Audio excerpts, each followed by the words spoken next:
Welcome back, Giannis. After missing the last 3 games, Giannis came back with 46 points and 12 boards in Sacramento to lead the Bucks over the red-hot Kings.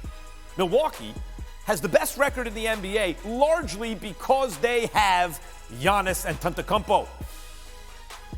He's pretty good. Time for tier pressure. These are my rankings of the NBA MVP candidates. Nobody talks to me about MVP, Max. Nobody.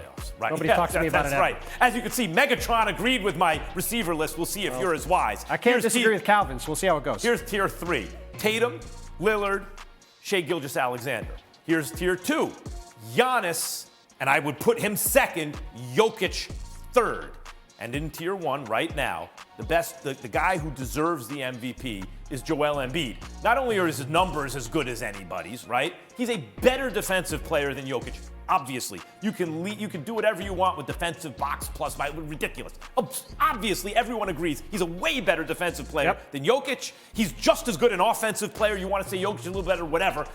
Head-to-head, he gets Jokic. I don't see the argument against Embiid from Jokic. I think Giannis has the best argument against Embiid. Go ahead, have it. I mean, look, I can't argue with the list. I think you can put the top 3 guys in any order. That's why this whole debate about MVP has gotten so fractured and frankly toxic at times, because there's not really a bad argument against any of them. So people are just starting to make different ones. But look, Joel Embiid is probably the most dominant two-way force in the league when he's fully operational and going. And since the All-Star break, he's been feeling great. He's been playing great, and the Sixers, who had the toughest schedule in the league, have been mowing through it. 2 weeks from now, they're in Denver. They play Jokic. Last year at the end of the season, Joel thinks losing to Denver or losing to Milwaukee is the thing that cost him the MVP. He's got a chance in that game in a couple weeks to make a huge statement late in the season. It's on a Monday night, won't be conflicted with the NCAA tournament. I'm really curious to see what happens in that game. I think that's a great point, and we will see what happens. I actually disagree with about one thing. I think for a lot of the season, you'd be right if you said take any one of these 3 guys. I find it very difficult at this moment to make an objective case for Jokic over Embiid. I think that's a hard argument to make. I mean, he is averaging a triple-double on the first-place team in the West. But there's a difference between saying this is really close and saying it's not decisive. Like this happens in boxing. It's a close round, a close fight, but decisively one guy is winning them. That's how I feel about this right now. I think it's decisively, though closely, like I said, Embiid, Giannis, if Embiid Jokic gets that second win over Jokic, that could make the difference. In what many Hoops fans hope is a playoff preview, the Warriors held off the KD-less Suns in San Francisco last night. Steph and Clay combined for 61. What else is new? And Steph had some trash talk for CP3, saying at one point, this ain't 2014 no more. What do you mean by that? Did he, like on the broadcast, that he got bigger and stronger? Warriors improved to 29-7 at home with the win, but they have been terrible on the road. Quick check of the Western Conference standings, where Golden State draws closer to the 4 seed and home court advantage, at least in the first round of the playoffs. The Warriors just 1 game clear of the current 7 seed Minnesota. It's weird that way in the West. Tightly bunched this season. Let's get into the West with Timmy Goodtimes, NBA writer Tim Bontemps. I like the Warriors. I know you like the Warriors. When push comes to shove, there's a reason not to pick all the other teams in the West. And I don't want to say by default, because it's like taking something away. It's kind of by default. From Golden State. It's kind of by default. Is, right? Well, yeah. Where are you with this? I mean, that's where I'm at. I mean, you look at these 2 teams tonight, they're in the same position, really, right? You've got Kevin Durant, who's out maybe for the rest of the regular season. We'll see how close to the end of the regular season he can come back from this ankle injury.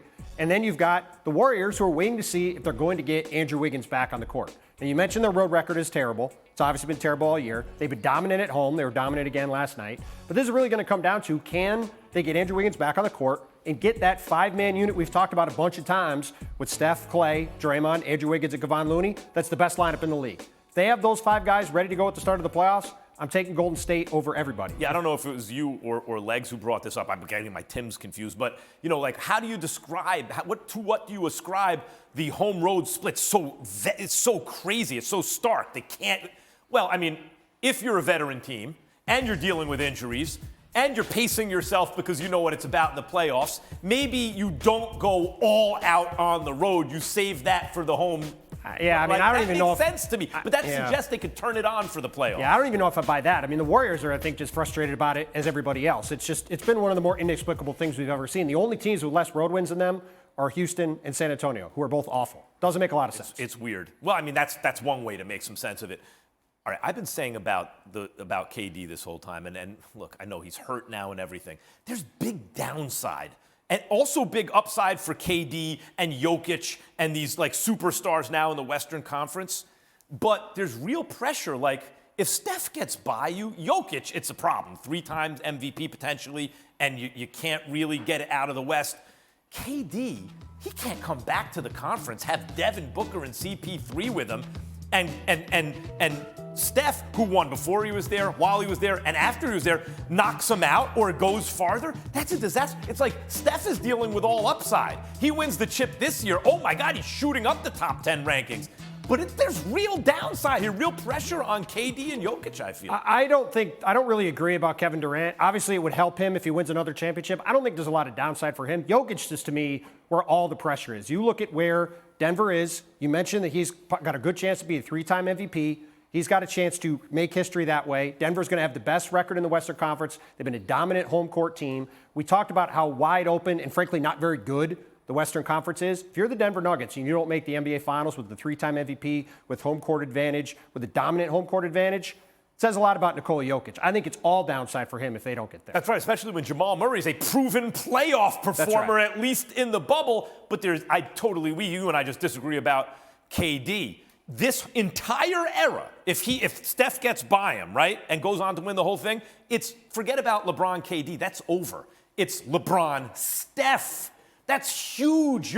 His place in the constellation of stars of this era is completely altered by that. But thanks for watching ESPN on YouTube. For live streaming sports and premium content, subscribe to ESPN+.